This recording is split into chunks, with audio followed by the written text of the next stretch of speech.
یہ ایک مکمل غیر سیاسی ویڈیو ہے، لیکن ٹھہریے، پہلے واقعہ سنیے۔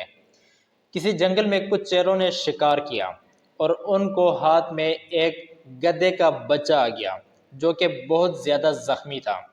تو ان شیروں میں ایک بزرگ شیر بھی تھا، اور بزرگ شیر نے باقی شیروں سے کہا کہ اس گدھے کے بچے کو فی الحال چھوڑ دیا جائے، یعنی اسے ہم نے پال پوس کے بڑا کرنا ہے۔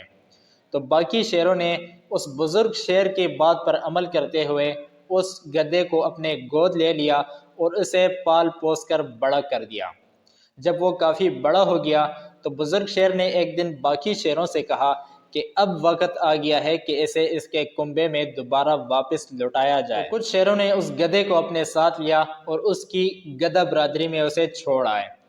وہاں پر پہنچ کر انہوں نے کہا کہ یہ گدھا تم سب گدھوں سے ممتاز ہے، یعنی اس کی ایک حیثیت ہے، اور وہ حیثیت اس لیے ہے کیونکہ یہ گدھا ہم نے پال پوس کر بڑا کیا ہے، اس لیے یہ ہمارا حمایت یافتہ گدھا ہے اور یہ تم سب سے برتر ہے، یعنی تم سب اس کی بات مانو گے۔ تو باقی گدھوں نے بھی اسے اپنا سردار مان لیا اور اس کے حکم عدولی سے ڈرتے تھے، کیونکہ جو بھی گدھا اس کے حکم عدولی کرتا، یعنی اس سردار گدھے کی نافرمانی کرتا، تو وہ کیا کرتا کہ شیروں کو مخبری کرتا، اور وہ شیر آ کر اس گدھے کو پکڑ کر چیڑ پاڑ ڈالتے اور اپنا خوراک کا حصہ بنا ڈالتے تھے۔ تو اس لیے باقی گدھے بھی اس کی ڈر سے، اس کے نافرمانی سے بچتے تھے۔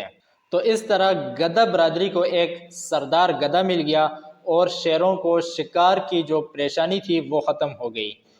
اور جہاں تک اس سردار گدھے کی بات ہے تو وہ گدھوں کے نزدیک تو ایک شیر تھا، لیکن وہ شیروں کے نزدیک ایک گدھا تھا۔